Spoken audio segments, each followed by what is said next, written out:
Ayun mga tol, welcome back na naman mga tol sa ating YouTube channel. And for today's video mga tol, marami-rami tayong i-update sa inyo dahil medyo matagal-tagal ulit tayong hindi nakapag-vlog mga tol. Ayan, nakatambay ulit tayo dito sa ibunan natin kaya sa mga gustong malaman ang update ng ating loft, dyan lang kayo mga tol, tapusin ang ating video mga tol. Ang una kong update sa inyo mga tol, dun sa sa ide-derby nating mga ibon natin sa next week mga tol. Derby na namin. Kanina fundraise namin mga tol. Sinali ko si Suave at okay naman ang speed niya. Nag-speed siya ng 1142. Magandang uwian ng mga ibon natin kanina, kaso marami pa rin hindi umuwi sa mga tropa natin dahil kung mapapansin nyo, iba yung tag-init ngayon, iba yung init sa tanghali, kaya pag ang ibon mo mga tol tinanghali na, medyo mahirapang umuwi. Kaya ayun, swerte naman tayo at hindi pa rin tayo binibigo ng mga ibon natin, walang nagka-cut off. Nakakauwi pa rin sila sa tamang oras, kaya nagpapasalamat pa rin tayo dahil kompleto pa rin sila mga tol. Update ko din kayo mga tol dun sa cough natin ng mga pumisa. May mga pumisa na yung dalawa pala nakuha na ng tropa natin, no mga tol. Binili na ng ating tropa, kaya ayun, hindi ko na ma-update sa inyo. Yung isa na lang na pumisa dun sa dun sa stock loft ko ang ipapakita ko sa inyo mamaya. Tsaka papakita ko rin yung bagong pair natin ng Milky mga tol. Kaya marami-rami ang ating i-update, kaya tara mga tol at samahan nyo ako. Ayun mga tol, umpisahan muna natin sa Warriors natin na ide-derby natin. Kung nahalata nyo mga tol, may bago tayong cage dito. Taiwan cage, ayan, sa harapan ng ating loft. Ayan. Salamat pala kay Tol Daddy Pitts na siyang pinanggalingan itong breederan na to. Ayan. Ito pala ang una nating pambato mga tol, si Samsonite. Ayan. Binigyan na rin natin siya ng pares. Bali si Samsonite dito yan nauwi nung training, kagaan ng training, pero pinagpasyahan ko na dito na siya patirahin para hindi magulo, lalo pag nauwi siya. Pag nauwi sila medyo pagod sila, nakakapagpahinga sila ng maayos kasi doon marami ng YB na dyan mga tol. Kahit ako sa inyo ang YB ko muna para hindi kayo magtaka bakit ko iniwalay ang ating mga Warriors. Ayan, marami sila. Ayan. Para hindi magulo ang mga Warriors natin, syempre iniwalay ko muna ang ating mga panlaban. Total wala pa namang gagamit nitong Taiwan cage, sila muna para sila makapagpahinga at maging maganda ang kanilang pangangatawan. Healthy sila lalo pagka derby yan na. Ito naman pangalawa nating pambato mga tol. Bali 7 ang isasali ko, 8 sana yan, kaso yung isa hindi ko na isasali, si Ariel, dahil nababagalan ako sa kanya. Kaya 7 na lang ang ating ide-derby. Kung tutusin mo, kung i-compute mo, babayad tayo ng 3.5 sa derby, kaya masakit. Ayan. Ito pala mga tol, si Singit. Ayan. Pangalawa sa ide-derby natin at asawa niya. Ayan, si Tuldok. Ayan. Si Tuldok at si Singit. Ide-derby natin yung dalawang yan at nag-asawa na nga doon sa plates natin. Dito sa flyers natin. Kaya ginawa ko, ayan, kinuha ko na sila at dyan na lang inilagay. Ang naman dito mga tol, ang kagandahan dito, marunong na silang umuwi dito sa kanilang bagong tahanan. Kaya ayun, medyo paitlog na rin ata, sakto sa derby to mga tol. At paitlog na ang kanyang asawa. Ang sumunod ay si Negro, mga tol. Yan. Si Negro ang susunod nating pambato, pang-apat. 1, 2, 3. Ito pang-apat natin si Negro. So far, ang speed nito si Negro medyo saktuhan lang, mga tol. Hindi mabilis, hindi mabagal. Yung sa training nga, mga tol, hapon na lagi nito, yung unang mga training, mga bandang Laguna, Batangas, ayan.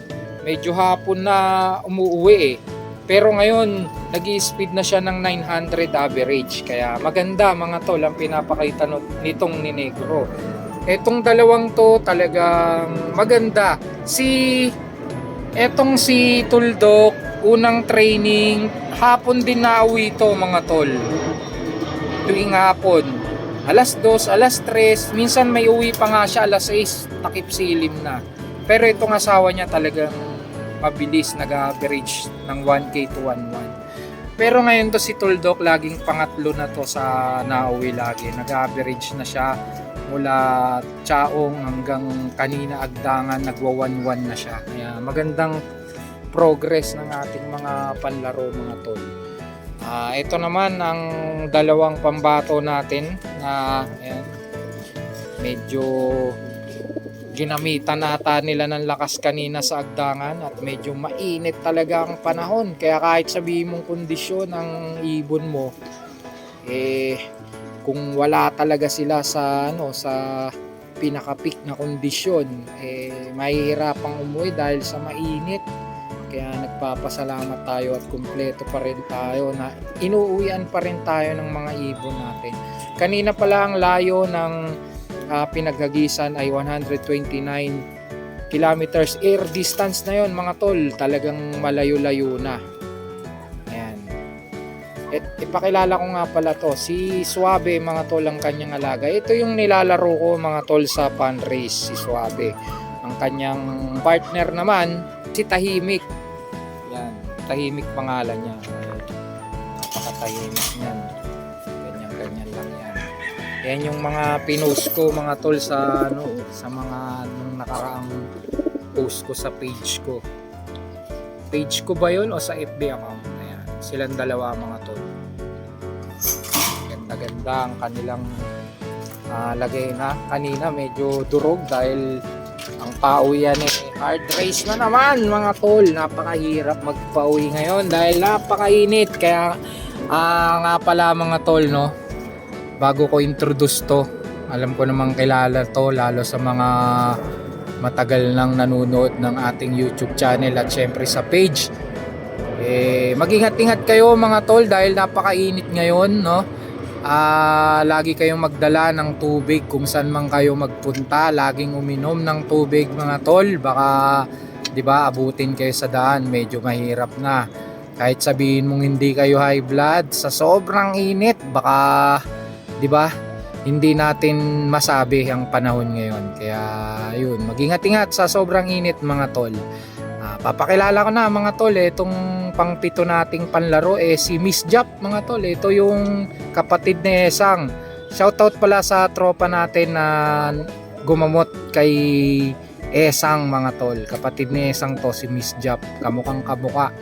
Medyo ito si Miss Jap, puti lang ang niya. Ang pakpak niya may puti. Yan, kaya nalalaro ko sa off-color.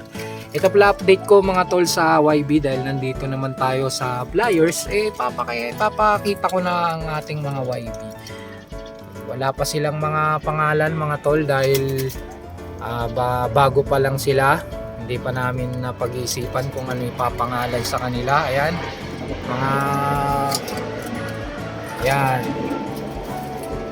mga naka-club ring yan, mga tol. At may babalita pala ako sa inyong medyo malungkot, mga tol, dahil yan, yung mga naka-club ring na yan, nasutan ko ng club ring. Yung club ayun, wala na, pumanaw na. Nakdisband na, mga tol. Kaya itong mga to, Bali, ito sana pang MacArthur natin, combine MacArthur sa CPSA. Yun nga, nawala na ang CPSA. Hindi pa ata nila, ano bang tawag doon? Hindi pa nila binabalita, pero ibabalita ako na sa inyo. Medyo na-dissolve na ata ang club na yon. Kaya yung itong anak na itong dalawang to na pang MacArthur natin, ikinuha na natin sa CSWRPC. Para hindi naman masayang ang ano natin, ang salang natin. Medyo mahirap, medyo masakit kasi. Akala nila ganun-ganun lang ang pagbe-breed. Medyo makati-kati yan. Lalo sa mga, di ba, talagang binibigay lahat para maganda ang ilabas na YB. At ito pang isa mga tol, no, na ano natin, pares natin na pang MacArthur sana na na-discarrel dahil nga doon sa pag-disband or pag-dissolve ng club na pinaglalaruan natin. Kaya isa sa paglalaruan natin, ito, madilim na mga tol, pasensya na kayo. Yan. Tsaka to, kaya CSWRPC muna ang kanilang isusuot na ring. Yan mga tol. Update ko sa racing. Pumunta naman tayo sa Milky mga tol. Ayan, mga Milky natin. Bagong pairing mga tol ng Milky natin. Ayan. Ito si Port Overall. Ayan. Tsaka itong si walang ring. Hindi ko pa napapangalanan tong dalawa. Ayan. Bagong pairing natin ng Milky mga tol. Ayan. Sana magandang ilabas nilang dalawa. At mamaya papakita ko naman ang YB na Milky natin, ng isang Milky natin na sinisiter naman ng ating mga sitter. Ito mga tol. Yan. Talagang di ko nililinisan yan mga tol at sabay-sabay na sila sa mga pag nilinisan ko ang mga may mga inakay. Mga sitter ko yan mga tol at yun ang Milky natin, ang anak ng champion na Milky na galing kay Press Bimar. YB.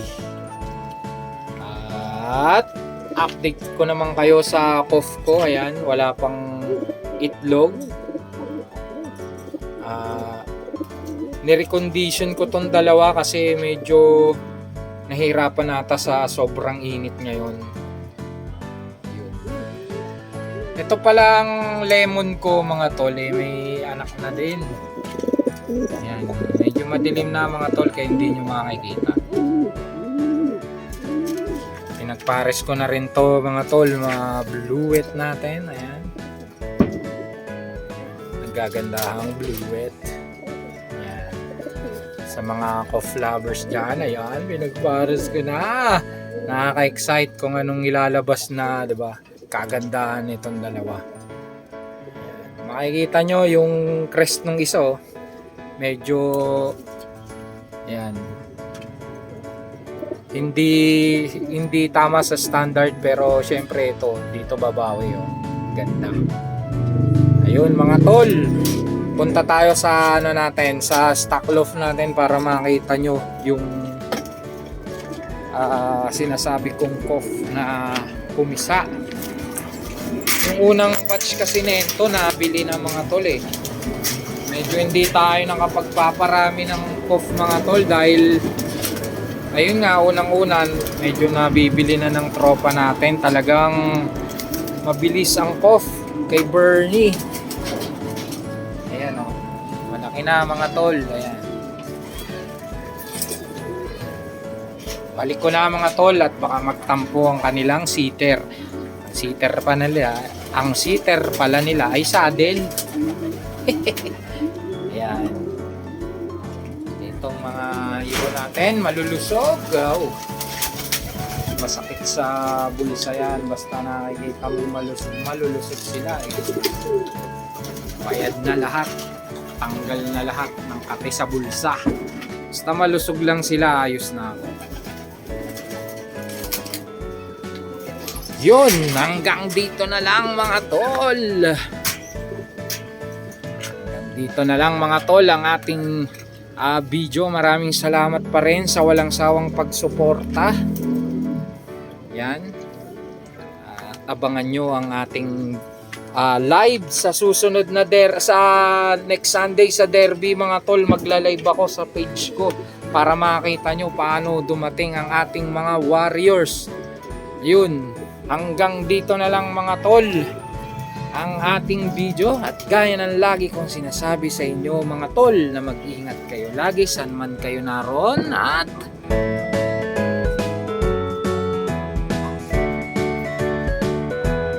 God bless.